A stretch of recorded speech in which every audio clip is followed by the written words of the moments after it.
Welcome, everyone. At LRXD, we believe in a brighter and bolder future where health and well-being become accessible to all.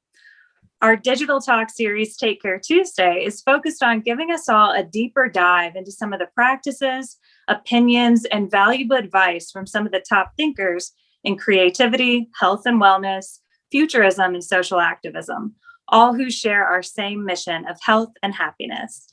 This week, I'm so excited to be having a conversation with Rick Robinson. Rick has always been taken by shapes and icons and the power of color in public spaces. This instinct led him to a career in the out-of-home media business and also that of a sculptor. This past election cycle, it all came together, inspired by the abundance of fist stencils in Hollywood after the demonstrations last summer. It manifested into a national poster campaign in support of a nonprofit driven to register voters. I would love to just start with hearing your background and just seeing some of your portfolio. I know that you've pulled together a little bit of a slideshow for us, and I'd love to just start with that. All right, well, great. Well, thank you, Sarah. Appreciate being here, and thank you, LRXD, and everybody out there listening, whomever that might be. This is a special treat to be able to tell my story, so to speak. So, yield signs, color, shape, motion. That was always something that I just wondered, like, why does this need to be red? Why is it a triangle? How does everybody know that? How do these common symbols become accepted messaging? And then, as a kid, all the album cover art, that signaled so many things: the type of typography, the colors, the composition of it all, the symbols within it. And so it's always fascinated me. And then also just American consumerism, just the pop culture of it all, especially going back to the post-war era, big, bold images, these expressions. And so this was always just sort of brewing in my head. And then I learned later that this was a human condition, like marking space and leaving shapes was instinctive and inherent, and it was part of our just part of our human existence, really going back in time, centuries and millennia. And so I couple that with the fact that I grew up welding and cutting steel, and I worked in a steel mill after high school. So this all came to life in my artwork. So this is just a shot from my studio from last year, I think it was, or the year before.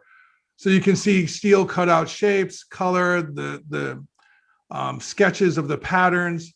And when this, manifested or matured, it became more refined into these kind of shapes. So these are about 6 foot each. They're on the wall of a big gallery. And, you can see the progression. And then the use of color, the back of these are painted with fluorescent paint. So the white wall bounces the color. Again, so the primitive shapes, the use of icons, color, and then repetition became kind of a fetish, the same shape over and over again, really using bold components. This is polymer and pigment and fluorescent paint on the back of these. You can see it all dripped on the floor. Experimenting with different materials. This is wood and nature, and just how that impacts the essence of the message, and then ultimately ending up, in some cases on big billboards, which was a natural progression. So that's sort of where, that's my journey as an artist, right? That's the voice I found. And it really goes back to that yield sign. Like, why do these shapes mean things? How do they imply a message to the public? Why is this universal and understood? And then, how do you work with that as a raw material? So I don't know, Sarah, if you wanted to stop here, or I could go into the Pink Fist campaign. Like, yeah.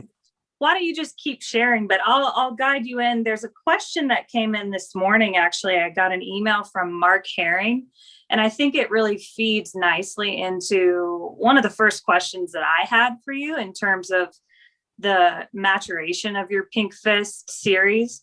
Mhm. And, I wanted to talk to you, can you talk to us about how your inspiration from this icon merged into the nonprofit that you've, been supporting, the Vote As If, helping to register voters? And how does your, as an activist artist, how do you work with, the crowds that may feel alienated by the work, and the people who really may need to listen to the message, that message Wow, that you're saying is universal, Sure. and yeah. That's loaded. I mean, I think I can tell the story of how this merged into a nonprofit. I'll continue with the deck because this kind of tells the story. Great. And then I'll talk about how we deal with the different audiences, because since this became a very public image, there was a lot of feedback, right? Right. People loved it. Some people reacted very strongly. I didn't know the color pink was such a trigger. And clearly the symbol of the fist is a trigger. So let me dive into that real fast. So, this past summer, the demonstrations hit all over the US, all over the world. Actually, I think the demonstrations with the placards was the largest media campaign ever, even though it was totally unauthorized and illegal in some places. But driving one early morning on Melrose, I saw all these stencils of fists, and there were dozens and dozens of them of different sizes and shapes. And it just struck me that had become the icon or the brand logo in some way of what was going on. And, it's a very defiant symbol. It's fierce, it's determined, it's very loaded. And the first thing I thought about was like, how do these young people know about John Carlos and Tommy Smith in the '68 Olympics? That was 50 plus years ago. And Right. somehow, it went from here to here, right? And so I thought, okay, I'll go to my studio and I'm going to make my own fist. So I did my little shape of a fist. And I didn't know for what. I just thought I would cut one out of steel maybe. So my process is to do it out of wood first. So here it is in front of my shop. And then I thought, oh, wow, let me use what's around me. And so there's bougainvillea outside my studio. I go, let me put some flowers on it. Let me paint this pink. Because, hey, what are we fighting for? We're fighting for love, right? And this was really just sort of just following my nose, right? Just there's this symbol. I want to use color. How can I use it? And then I thought, let me pump this up. I'll turn this into a poster. So it sat there for a minute, and I really thought that I was just going to print a bunch of posters and get all OG and go down to Melrose and glue them up in the middle of the night. And then it hit me, and this was all in one morning, that it's really about voting. That this this all happened in one morning. This all happened in one morning, and then it was like, wait a minute, I need to make this work as a poster in the outdoor space. So now I'm going to really juice it. So now it's this is an effective piece of out-of-home media communication. And then I sent it to a friend who's got digital billboards in Sacramento, Marquee Media, and they put it up. And immediately the response came through very strong. And another friend in Hollywood had some space, and we did some little repetition with this triptych and put it up. More strong response. And then in New York City, another one wanted it. So it started getting a life of its own. And wow.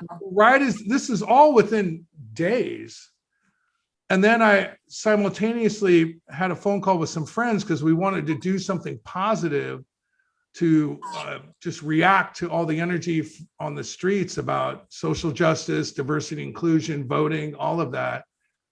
And so I told him, I said, look, I have this symbol. So it turned into Vote As If.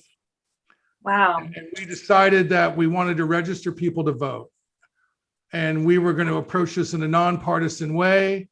We were going to put up billboards and out-of-home media and stickers all over. We were going to try to register funds and use celebrity. So in the end, we raised over 60,000, and we shared it with other groups that registered voters. And it became a bit of a movement. I printed thousands of stickers and sent them out to my friends. I had people calling and asking for stickers who I didn't know. And I just kept doing it. We had merchandise. So this raised some money. Ended up in Times Square. Wow. Another one in Times Square. This is in LA, a big giant digital sign in downtown LA. And This was across 25 cities and 100 million advertising impressions. And it all just happened organically. Then, of course, we're back in my studio now, and I'm making the actual steel version of it. So this is where it all started. And it just took this journey onto the street. So that's how it happened. There was no plan. It was just all timing and getting out of the way. Now, right. It's that spark of inspiration that you just ran with, and it flowed through you, it feels like. and it's really surrender. I mean, it's interesting because I think one of the best qualities you can have as an artist in some ways is to be selfish. A little bit of narcissism can go a long way. You forego things, you forego relationships, you forego your health, you forego your living condition, you forego a lot of things in order to pursue whatever's gnawing inside of you. At the same time, ironically, the best things happen when you surrender and it's not about you. And exactly. When you just offer yourself to whatever that inspiration is that's coming through you, and just roll with it. I mean, I really started out that morning just wanting to go see what was happening on Melrose because I noticed that plywood was becoming a messenger for the voice of the streets. And I just, being a geek about signs and iconography, I just wanted to go look at it. And so I did, and all of it happened here. But you know what? I have to give credit to all those people on the street putting up the fist stencils. And if you really want to give credit, go back to John Carlos and Tommy Smith at the 68 Olympics. Right. And then everybody right. got involved in between. Yeah. And it's, your fist, it is this icon of love merged with this movement to really rise up and to, in a nonpartisan way, as you said, to really promote our right to vote and our right to have a voice and our right to have an opinion and a belief.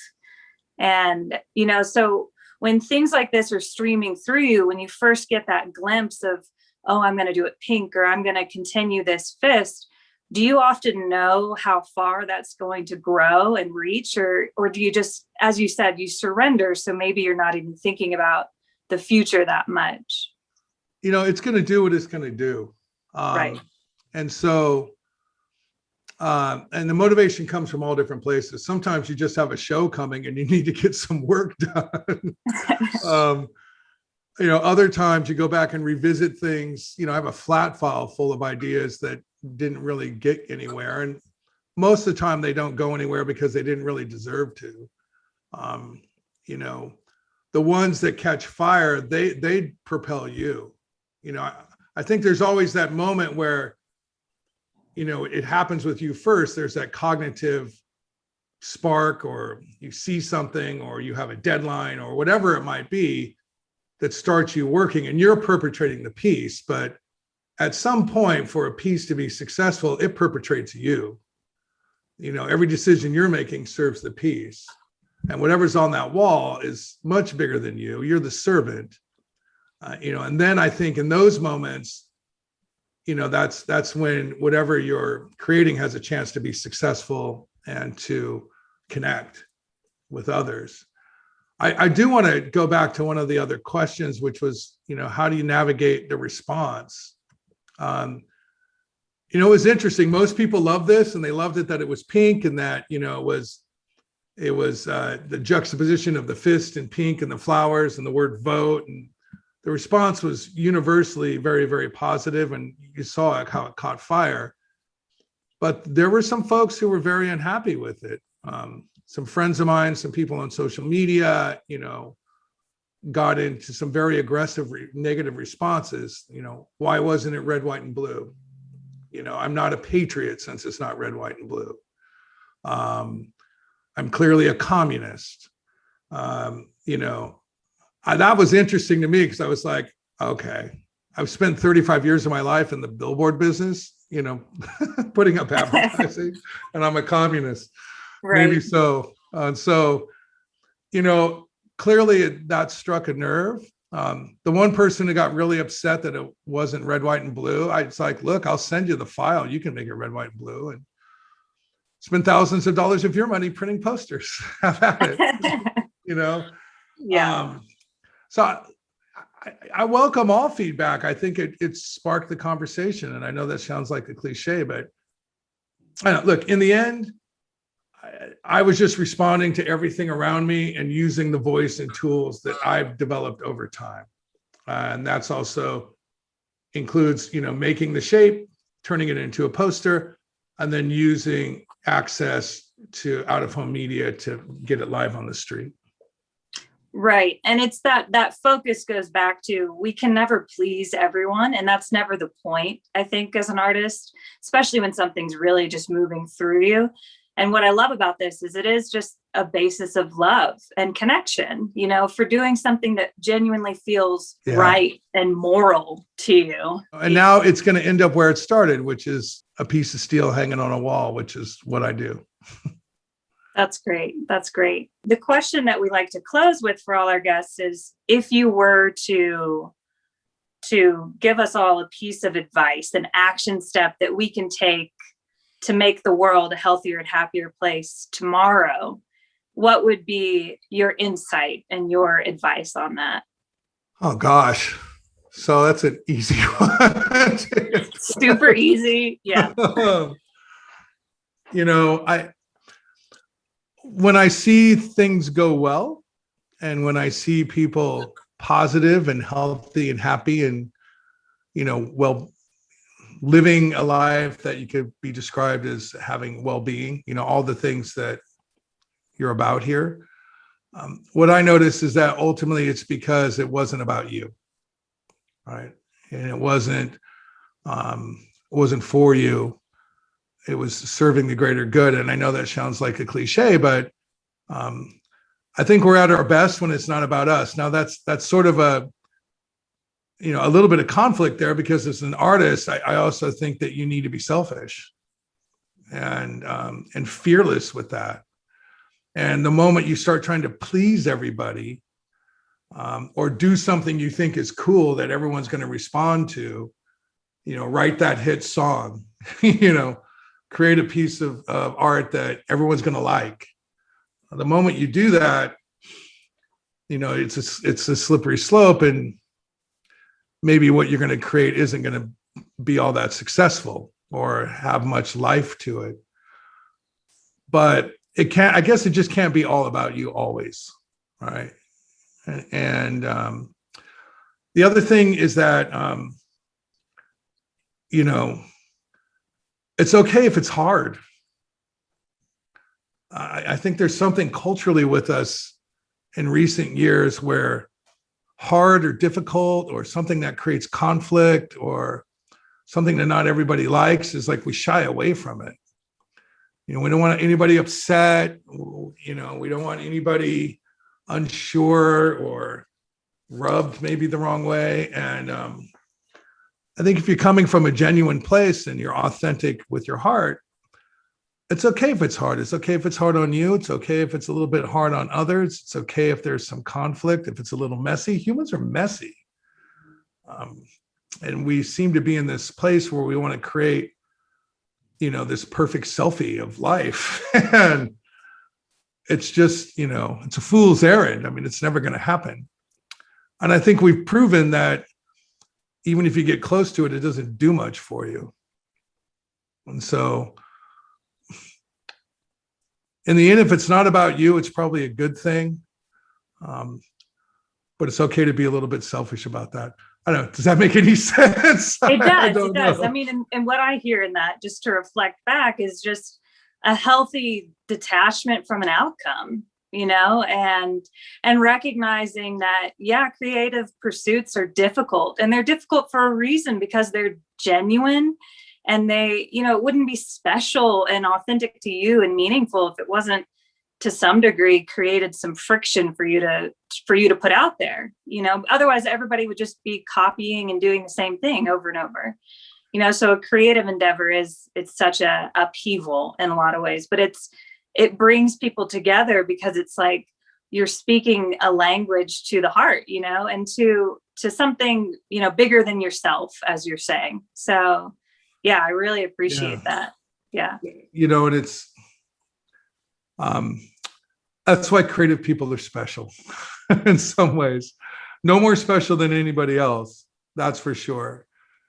But certainly just live with a unique set of conflict at times. Right. Because it's a lot easier to avoid the difficulties. It's a lot easier to follow the clear preset path. It's a lot easier to do what your parents want you to do. It's a lot easier to do all those things. But then you're left feeling incomplete. And, you wonder what if too much. So I know I just go where it tells me. And if I feel it, I follow it. And, I try to be very polite along the way as best I can, but I don't always succeed with that. Well, I know all of us at LRXD, we're super happy to have you on our show and just to connect with you. And I'd love for you to just tell us where, tell the audience, tell us where we can find you, connect with you, Instagram or websites. What's the best place for you? Oh, sure. Thank you. At Primitive Pop LA, Primitive POP LA, at Primitive Pop LA is Instagram, primitivepop.net is the website. And that's where you'll see my work. On Instagram, I'll post in flurries because the reality is that, I'm helping run a big out-of-home media agency called Billups, and it's, that's a gargantuan job and task, and that's most of my life. But when I do dive in and make some work, which is a slow drip and then moments of flurry, that's when you'll see a post on Instagram. So there'll be phases of work and then I'll be quiet for a while. But it's a constant part of my consciousness, that's for sure. Nice. I can relate to that. That's great. All right. So thank you so much for your time, Rick. And I hope that we, continue to connect. And I just appreciate hearing from you today. I love being here. Thank you very much for letting me tell my story. I appreciate it.